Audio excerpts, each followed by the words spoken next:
Okay, so we're gonna have to, we have this noise coming when I open the door. Look at the bottom. Can I have this? Thank you. Open the door, please. See the hinges, the spring is rubbing to this water pad. And so the mistake we made here is that when you remove these, when you reinstall it back in, you can make this mistake. It's easy to make this kind of mistake. So you remove this rope, remove it from here, and then bring it here, turn it around here, and then now you can reinstall us back in. Thank you. So it's good now.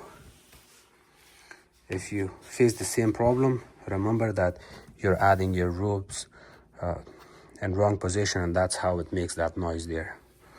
Otherwise, everything seems okay. It's a beautiful dishwasher.